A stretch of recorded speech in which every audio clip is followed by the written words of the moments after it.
Excusez-moi, je m'appelle Eric Lencher. Charles Xavier. Allez vous faire enculer tous les deux. Wesh la secte, vous aimez la violence? Ben, va falloir m'expliquer les bails. On dit chocolatine.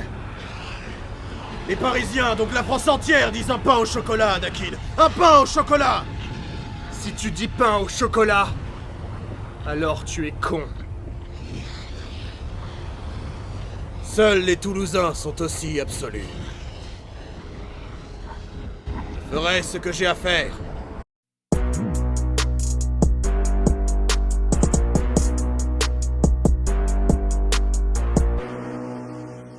Bon, en fait, ça fait un petit moment qu'on me casse les couilles sur Instagram avec cette histoire de pain chocolat ou chocolatine. Donc ça commence vraiment à me monter au cerveau, donc je vais profiter d'aujourd'hui pour replacer l'église au centre du village et la mosquée au centre du quartier. Ok? Bon. Déjà, ce qu'il faut comprendre pour commencer, c'est qu'à la base, moi, je suis un mec du sud-ouest. Si moi, je suis à la fois basque et béarnais. Comment ça, c'est pas possible d'être les deux en même temps? Je te dis que je suis les deux, donc Kayate, ferme ta gueule, c'est moi qui parle là, c'est pas toi. Oh, donc, ok, bon. Donc comme je te disais, à la base, moi je suis un mec du sud-ouest. Et dans le sud-ouest, on dit chocolatine. On a toujours dit chocolatine. Bon.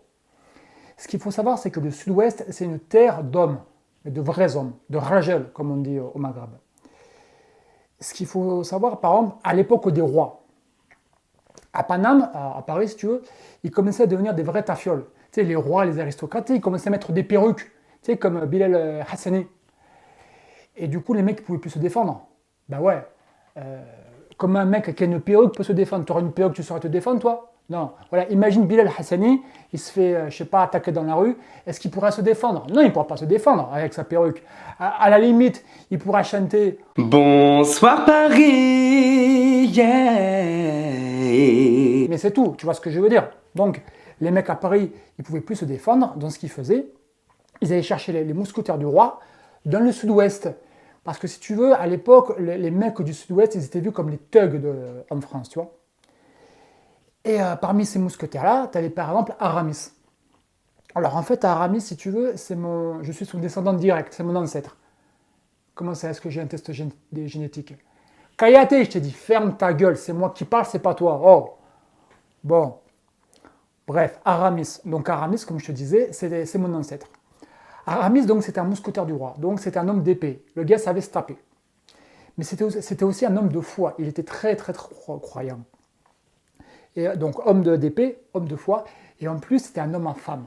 Le mec plaisait au gadji. Donc, sur tous les plans, c'était un vaillant, si tu veux. Tu vois, toi, Aramis, c'était le genre de gars qui, le soir, en rentrant de la taverne, où il était allé festoyer avec ses braves compagnons, bien, si sur le chemin, il croisait un fâcheux qui était en train d'importuner une jeune demoiselle, il sortait son épée comme ça, tu vois, il le provoquait un duel. Il en faisait un michoui. Tu vois, Aramis, c'était un mec qui disait chocolatine.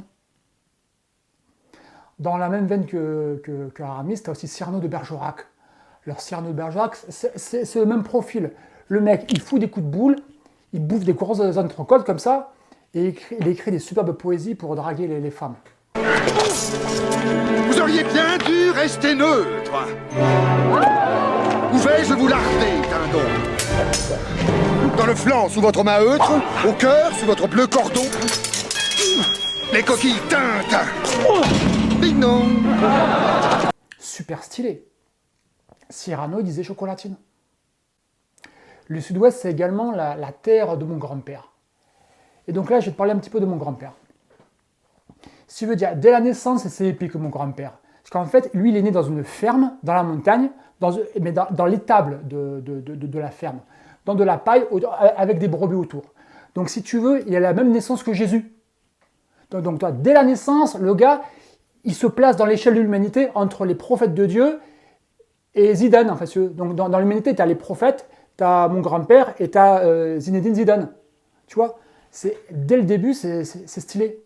Ensuite, quand il a grandi, qu'il était adolescent, à l'âge où toi, tu jouais à la PlayStation en bouffant des Chocapix, lui, il allait garder les troupeaux de brebis dans les montagnes. Mais du coup, vu qu'il y avait des loups et des ours qui voulaient les bouffer, les brebis, mais le gars, il se tapait des octogones avec eux, avec les ours, comme Jean Lassalle. Je peux faire. Je sais que je tiendrai tête à M. Trump, à M. Poutine et quelques autres qui ne se présente pas sous un regard forcément sympathique. Parce que moi, j'ai eu affaire aux ours et aux loups et aux cavernes. Tu vois, donc, essaie d'imaginer, à l'âge où aujourd'hui les mecs, ils font quoi, ils se branlent sur Internet, lui, il se tapait des octogones sans règles avec un putain d'ours. Ok Armand, tu proposes un octogone sans règles? C'est quand tu veux, frère. C'est méga stylé, ça.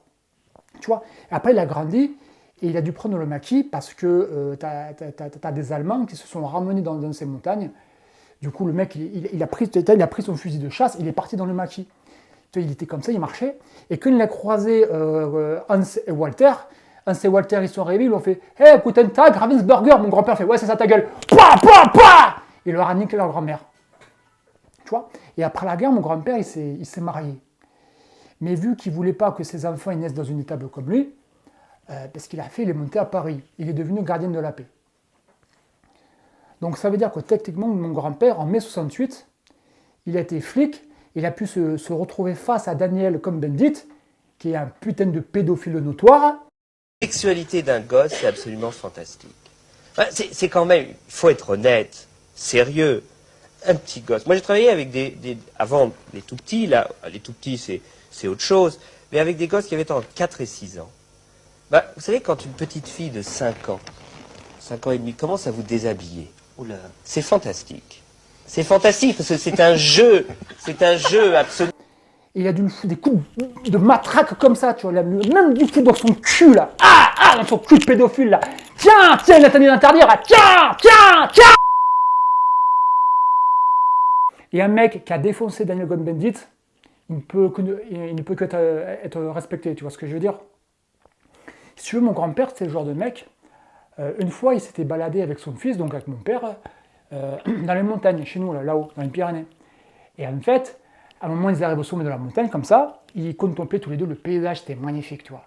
Et là, à ce moment, mon père, il a un geste d'affection vers son père, tu sais, il lui a posé la main sur l'épaule, comme ça, mais virilement, tu vois, en disant, je suis content de partager ce moment avec toi, papa. Ben, tu sais ce qu'il a fait, mon grand-père? Il a tourné la tête comme ça, il a regardé sa main, il a dit, oh, mais t'es pédé, toi? Je ne sais pas si tu te rends compte de la violence de la parole. C'est-à-dire qu'à ce moment-là, quand il a tourné la tête, mon grand-père, il n'a pas vu la chair de sa chair, c'est-à-dire son fils, c'est-à-dire mon père. Quand il a tourné la tête comme ça, lui, dans sa tête, il voyait Mika en train de chanter.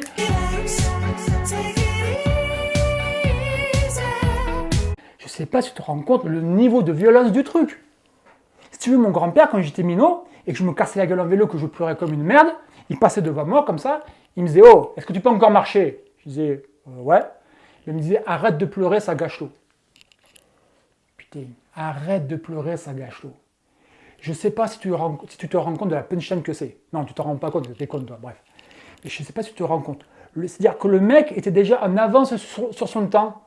On était dans les années 90, mais mon grand-père, il parlait déjà de sauvegarde de l'environnement, réchauffement climatique, préserver l'eau, etc. Moi, quand j'étais jeune,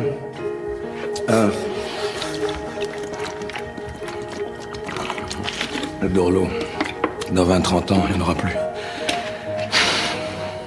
Le mec est en avance, quoi. Tu vois, mon grand-père, c'est un mec qui disait chocolatine. Dans le sud-ouest, tu as aussi Philippe Etchebest. Alors, Philippe Etchebest, c'est génial, il faut que je te parle de lui. En fait, rien que le nom, il est épique. Ce qu'il faut savoir, c'est que Etchebest, Etchi, en basque, ça veut dire maison. Donc, Etchebest, la maison du best, la maison du meilleur. Toi, dès la naissance, le nom, il est stylé. Comment ça, best? C'est pas du basque, c'est de l'anglais. Mais Kayate, je t'ai dit, c'est moi qui raconte ou c'est toi? Oh, ben voilà, ferme-la. Bon, bref, j'en étais où? Le fil. Voilà, Philippe Etchebest, voilà. Donc, le nom est stylé. Donc, Philippe Etchebest, ce qu'il avait fait au début, il jouait au rugby, mais en professionnel. Mais attention, hein, pas le rugby actuel, 15 de France ambiance, avec des tatouages et des calendriers tout nus. Hein. Non. Le rugby à l'ancienne, dans le sud-ouest, où c'était des gros cachalots et des gros sangliers qui se rentraient dedans, comme ça, dans la boue. À l'époque, les mecs, c'était plus des oreilles qu'ils avaient, c'était des choux-fleurs. Avec, tu pouvais faire une sauce béchamel, tu vois ce que je veux dire? Ben, tu vois, il était professionnel là-dedans, Philippe Etchebest. Et ce qu'il faisait, après le rugby, il allait à l'école de cuisine et il apprenait la gastronomie française. Tu vois, il apprenait avec délicatesse à dresser des petits plats comme ça avec des noix de Saint-Jacques et son petit filet d'aïolé. Tu vois? Donc, à la fois brut dans la boue au rugby et à la fois délicat dans la gastronomie. Et en fait, le gars, ce qu'il a fait, ben, il est devenu meilleur ouvrier de France. Et après, il s'est dit, bon, qu'est-ce que je peux faire d'encore plus stylé? Et bien, le gars, il s'est mis à la boxe anglaise. Tu crois ça? C'est-à-dire que le gars, il aurait pu rester tranquille dans sa cuisine. Ben non, il est monté sur le ring pour se taper avec des mecs de son gabarit. Parce qu'attention, Philippe Etchebest, c'est pas un poids moustique. Là, on est sur du poids semi-remorque, tu vois. C'est du gros gabarit, tu vois. C'est du lourd. Il est se taper avec des mecs comme ça. Et tu vois, et actuellement, en fait, ce qu'il fait, Philippe Etchebest, il fait comment ça s'appelle, du coaching culinaire. C'est-à-dire qu'il va voir des restaurateurs qui font que de la merde. Il va les voir. Il va dire, oh, t'es une merde. Il leur fout des claques comme ça. L'autre jour, je te promets, j'ai regardé. Il était tombé dans une cuisine. Maman, la cuisine, elle était sale. Il y avait, comment ça s'appelle, tu sais, le truc pour laver par terre. Voilà, une raclette. Ma parole, la raclette, elle était encore plus sale que la schneck à mon ex. C'est la première fois que je vois une raclette dans cet état-là. Mon Dieu. Minable, c'est pourri. Je te promets, il a attrapé le gars, il a foutu des claques comme ça. Putain, mais t'es une merde. T'es quand même un crétin, moi je sais pas, mais putain de Dieu, à un moment donné, quand t'es pas trop con, putain tu te démerdes, tu mets des trucs pour faire du poids, tu te débrouilles, tu mets des cuillères, des fourchettes, pour éviter que ça vole. Si t'as un soupçon d'intelligence, d'accord? Et le gars il pleure, oui, je suis une merde. Voilà. Et Philippe Etchebest, il a sauvé son restaurant. Philippe Etchebest, c'est un mec qui dit chocolatine. Si tu veux, le Sud-Ouest, c'est un endroit où pour se divertir, on ne fait pas du ping-pong ou du badminton. Non, en fait, on soulève des grosses pierres bien lourdes et on les jette. Ça s'appelle la force basque. C'est pas 200 kilos, ça? Non, non, ça fait pas 200 kilos. C'est bizarre, c'est tout petit.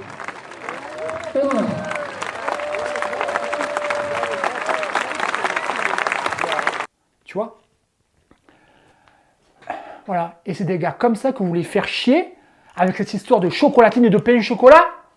Bordel de Bordeaux? Parce que ce qu'il faut bien comprendre un truc, c'est que dans toute anthropologie, tu as ce qu'on appelle la pyramide alimentaire, tu vois? Tout au sommet de cette pyramide, en France, chez les êtres humains en France, tu vois, ben, tu as les mecs du Sud-Ouest, donc les mecs qui disent chocolatine. Et tu as des mecs du même acabit que le mec du Sud-Ouest. Les Gitans, les Tchétchènes, tu as des mecs comme ça. Et tout en bas de cette pyramide, ben, tu as les mecs qui mettent des perruques, qui sont appelés libellules et qui disent pain chocolat. Bon, faut choisir son cas. Hein. Chocolatine, solide, force basque, pain chocolat, perruque, licence de badminton. Moi je pense que la question elle est vite répondue. Donc voilà, comme dirait Blondin. Tu vois, le monde se divise en deux catégories. Ceux qui ont un pistolet chargé et ceux qui creusent. Toi, tu creuses. Voilà. Donc lâchez-nous avec cette histoire de chocolatine et de pain au chocolat. Déjà qu'on commence à être bien nerveux avec les feux de forêt là, que vous foutez chez nous là, pendant vos vacances avec vos mégots de merde. D'ailleurs au passage, j'adresse mes salutations fraternelles aux pompiers qui sont en train de sauver nos forêts au péril de leur vie. Donc voilà, calmez-vous, parce que voilà, à un moment donné, ça va nous énerver, quoi. Et surtout que dans le pain au chocolat, dans les chocolatines, je ne vois pas, vous voyez, un pain dans le pain au chocolat. Tu vois, un pain, tu sais, c'est une baguette, tu vois. Les chocolatines, c'est des feuilles de viennoiserie les unes sur les autres. Où est-ce que tu vois un pain? Regarde, je vais te montrer. Regarde. Ça, c'est un pain, tu vois. Ça, c'est du chocolat. Tu mets le chocolat dans le pain, comme ça, et ça te fait un pain au chocolat. T'en veux? Non, t'as raison, c'est dégueulasse. Voilà. Donc, qu'est-ce que vous appelez ça, pain au chocolat? Et attends. Et ne me sors pas l'excuse de pain au raisin. Oui, dans ce cas-là, pourquoi vous dites pain au raisin? Déjà, Kayate, qu'est-ce que sont bas les couilles des pains au raisin? Est-ce que tu as déjà vu quelqu'un dans une boulangerie acheter un pain au raisin? Moi, jamais. Ma parole, tu vas à 17h dans n'importe quelle boulangerie, l'étalage il est vide, il reste que des putains de pain au raisin tout seul. Mesquines, ils font de la peine, tout seul là. On dirait un enfant trisomique que les copains n'ont pas voulu prendre dans l'équipe de basket. Tu n'es pas comme tous les autres enfants, oui car tu es trisomique. Putain. Donc voilà, pour moi, le pain au raisin, c'est le trisomique de la viennoiserie. Voilà, je m'arrêterai là pour aujourd'hui. À la fin de l'envoi, je touche. Bon, il y a un autre bail qu'il faut m'expliquer là. Si tu veux, pas le très loin de chez moi, à la base, il y avait un square, mais tu vois, un square familial, tu sais, avec des toboggans, des balançoires, des petits bancs, des statues, des espaces verts, tu vois, le truc pour que les familles ils aillent se promener les week-ends. Et si tu veux, sur ce square-là, ça fait un petit moment qu'il y a un groupe de jeunes qui a pris possession des lieux. Bon, au début, je me posais des questions, tu vois. Je les voyais, je me dis, qui sont-ils? Quel est leur projet? Tu vois, les mecs, ils avaient des démarches bizarres, ils portaient des vêtements fluo, des cagoules, je ne savais pas trop ce qu'ils faisaient avec leurs mains comme ça. Tu sais, au début, je me suis dit que c'était un groupe de danseurs le gobi.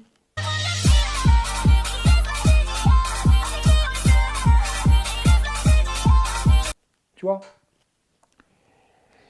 Mais le jour où j'en ai entendu un crier « Ah ah ah !» et que j'ai vu son pote courir après un gadjo et le défoncer à coups de tesson de bouteille, je me suis dit « Ah non, ce ne sont pas des danseurs de Logobi. Nous avons affaire à des vendeurs de drogue. » Ah! Ouais. En fait, si tu veux, ces mecs-là, ils ont transformé ce square familial en un véritable four. Quoi? Tu sais pas ce que c'est un four? Tu sais rien, toi. Bon, en gros, si tu veux un four, c'est un endroit où on vend de la drogue. Voilà. Bon. Et si tu veux, les mecs, voilà, ils vendaient la drogue comme ça, mais au bout de tout le monde. Parce qu'attention, on n'est pas sur un square dans un coin sombre de la ville. Non, on est en plein centre-ville, sur une allée passante. Tu vois, pour te dire, juste devant, il y a des travaux parce qu'ils sont la commune est en train de construire une piste cyclable non gérée. Bon, je sais pas ce que ça veut dire, mais bon, voilà, tu vois, pour te dire qu'il y a du monde. Et les mecs, ils vendent leur drogue comme ça devant tout le monde. C'est une espèce de supermarché à ciel ouvert, une espèce d'Auchan du shit. Tu sais, on pourrait l'appeler Auschwitz. Tiens, à pas confondre avec Auschwitz. Parce que, bon, Auschwitz aussi, il y avait des fours, mais bon, on ne faisait pas cuire les mêmes trucs. Hein. Donc, tu vois, les mecs, ils vendent leurs trucs comme ça, normal. Mais ils ont dû se dire, en bons capitalistes qu'ils sont, bon, il faut qu'on trouve un moyen pour augmenter notre chiffre d'affaires. Ils ont dû faire une espèce de brainstorming avec un business plan, tu vois, et ils ont tout investi dans le marketing et la communication. C'est-à-dire que les mecs, sur le mur devant le square, ils ont écrit avec une bombe de peinture, ici, savant la pure, bon, ici, ISI, et savant, V-A-N-D, hein. Les mecs, ils ont un CAP bicrave, il ne faut pas trop leur demander non plus. Hein. Bref, donc ici, savant la pure, 7 jours sur 7, de 9h à minuit. Oh, c'est quel bail ça? Oh, les mecs, ils ont mis leur putain d'horaire. Oh, c'est quoi la prochaine étape? En bas, ils vont marquer quoi? Les chiens ne sont pas acceptés dans l'établissement? Oh, putain, mais les mecs mettent leurs horaires d'ouverture pour prévenir les gens. Mais qu'est-ce qui va se passer? Ah, où est-ce que Mac? Qu'est-ce que fait? C'est pour savoir jusqu'à quelle heure ils peuvent y aller. C'est ça le truc.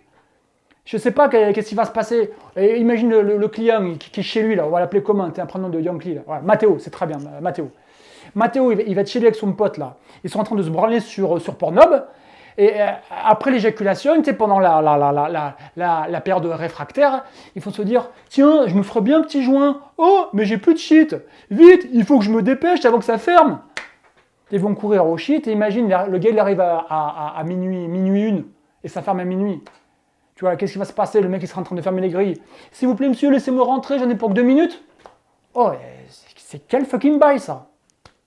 Tu vois? Mais le pire, c'est que, tu vois, moi, je regarde le truc et je me dis, bon, les mecs vendent du shit devant tout le monde. Sur une allée passante, c'est écrit sur les murs, et la question que tout le monde se pose, mais que fait la police? Moi, je sais ce qu'elle fait, la police. Elle empêche des soignants d'aller travailler. Parce qu'ils n'ont pas reçu la picouse de haricot magique. Ouais. Alors attention. Je ne suis pas un anti-vax, loin de là. Pour moi, chacun fait ce qu'il veut. Hein. Par contre, le bail qu'il faut qu'on m'explique là, c'est qu'actuellement, si tu veux, tu as des soignants qui ne sont pas vaccinés, mais qui ne sont pas malades. Ces gens-là, ils n'ont pas, ils n'ont pas le droit d'aller travailler. Ok ? Mais un soignant qui est vacciné, mais qui est malade, il peut aller travailler. C'est quel bail, ça? Ça n'a aucun sens, tu es d'accord avec moi? Ouais, voilà. Tu vois, c'est comme si, par exemple, à l'entrée d'une boîte gay, tu avais 2 mecs. Un qui n'a pas le sida, mais qui a oublié de prendre les capotes et le popper dans sa poche arrière, et un autre qui a le sida, lui, par contre, mais il a des capotes. Et c'est comme si le vidéo il disait au mec qui n'a pas le sida, désolé gros, tu peux pas rentrer parce que t'as pas de capote, mais qui laisse rentrer le mec qui a le sida parce qu'il a des capotes. Donc le gars qui n'a pas le sida, ben, il doit rentrer chez lui se branler là, sur son ordinateur, et le mec qui a le sida, il va pouvoir aller enfiler des trans dans la boîte. Tu sais, moi personnellement, si j'étais un trans, je préfère me faire enfiler par un mec qui n'a pas le sida, même sans capote, que par un mec qui a le sida. C'est logique. Bon, en même temps, je dis ça, je suis pas trans, hein, personnellement. Hein. Oui, parce que si tu veux, techniquement, pour être un trans, il faut avoir des bzaises et un chibre, tu vois. Or, moi, j'ai qu'un chibre. Donc, tu vois, j'ai pas trop cette sensibilité-là, tu vois. Alors, peut-être que si j'avais des bzaises en plus du chibre, peut-être que je verrais la vie différemment, ouais. Ouais, mais par contre, on va arrêter là cette conversation parce que, ouais, c'est bien chelou, ouais. Bon, un autre bail qu'il faut qu'on m'explique, là. Là récemment sur internet, j'ai vu qu'il y avait une espèce de folle qui était en train d'inventer une nouvelle langue française. Elle appelle ça le français à la féminine, tu vois. En gros, elle veut féminiser tous les mots de la langue française. Bon, tiens, je te laisse regarder la vidéo et on en parle après. Tiffany, tu es notamment connu pour avoir inventé et revendiqué la féminine universelle, qui est une manière de s'exprimer exclusivement au féminin. Si exclusivement à la féminine, oui. Exclusivement à la féminine. Quand on parle à l'écriture en parlure inclusive, ou carrément comme moi, parce que moi, je fais encore une autre proposition, et donc je fais exprès de tout féminiser dans mes spectacles ou dans mes livres, pour montrer, déjà élargir des horizons de création, parce que c'est belle. Et elle est libre comme tu l'es de faire des fautes de français si ça te fait plaisir. Moi, je parle en française. C'est pour ça que moi, j'ai été jusqu'à la féminine universelle, j'ai envie de les faire exister à la maximum. Les enfantes et les enfants, les filles et les garçons viennent me voir en disant c'était merveilleuse. Enfin, je veux dire, quelque part, je fais ce que je veux avec mes cheveux. Et ça, c'est extraordinairement concrète, en fait. Ouais.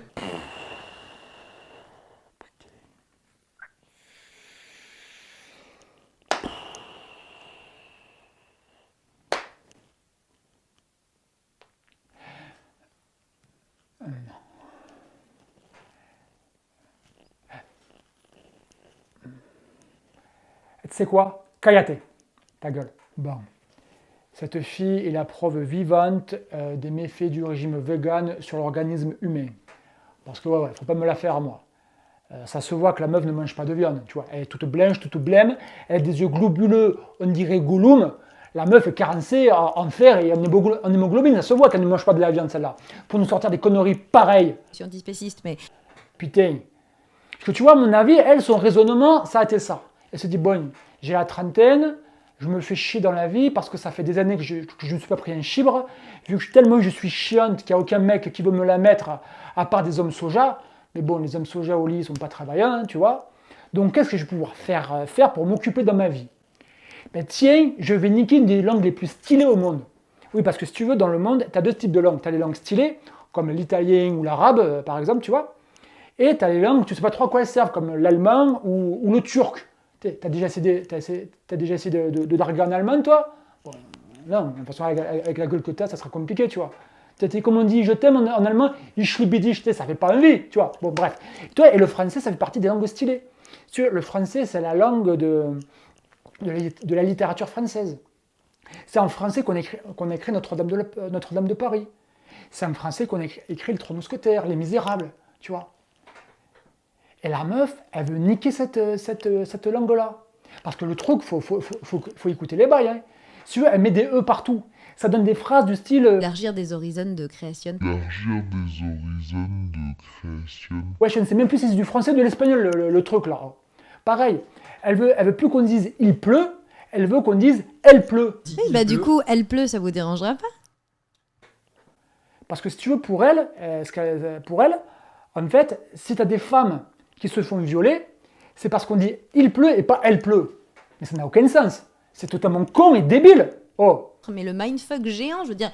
Déjà, l'argument ne tient pas la route parce que, en anglais, on ne dit pas il pleut ou elle pleut, on dit it rain. C'est it, c'est non-genré, tu vois. C'est ni masculin ni féminin. Et pourtant, aux États-Unis, t'as des putains de pédophiles et des putains de violeurs, des putains d'agresseurs de femmes. Oh. Tu vois. Et puis c'est quoi? Ça veut dire quoi? Si on suit le raisonnement, on va dire quoi après? Que s'il y a des pédophiles, c'est parce que dans la langue, dans l'écriture, il y a des minuscules. Donc on va toujours écrire en majuscule pour éviter qu'il y ait des putains de pédophiles. C'est ça qu'on va faire. Bullshit. En plus, vous l'écoutez quand il dit « elle pleut ». Ma parole, on se croirait dans la choupe au chou avec le glaude qui parle à la denrée. Ça sent la terre,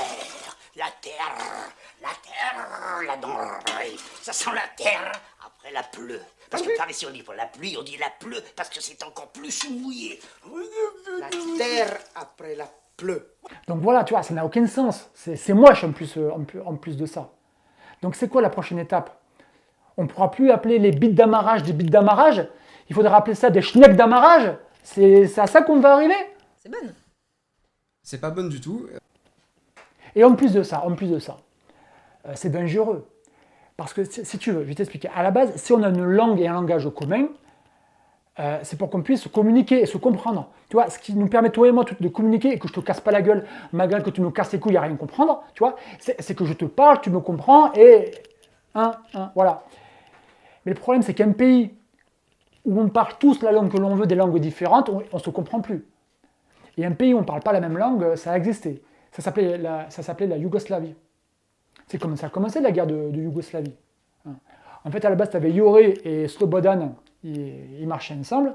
Et à un moment donné, t'as Yuri qui demande à Slobodan de lui passer son briquet. Il lui dit, s'il te plaît, passe-moi ton briquet.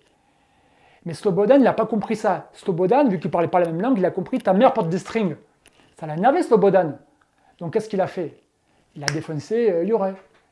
Et ça a déclenché la guerre de Yougoslavie. Aujourd'hui, c'est que des ruines. Donc déjà, comme France, ça part en cacahuète, faut pas trop s'amuser à changer la langue. Tu vois ce que je veux dire? Tu vois? Ça, c'est insupportable, c'est intolérable. Oui, mais ce que je veux dire, c'est... Parce que c'est quoi le projet, en fait? C'est de dire pain chocolat, de parler à la féminine, de mettre des perruques et se faire appeler libellule, et prendre son putain de vélo pour aller acheter du shit, à Auschwitz, en empruntant une piste cyclable non gérée. Ben putain, si c'est pour ça... Dites chocolatine, les mecs, hein. Je pense que c'est clair. Oui, au fait, pour tous ceux qui vont me dire, oui, ta vidéo, on dirait les vidéos de... Oui, je sais, ferme ta gueule, Kayate. C'est pas une copie, c'est un hommage. Allez, la secte. Allez tous vous faire enculer. Have a good summer. Have a good summer, biatch.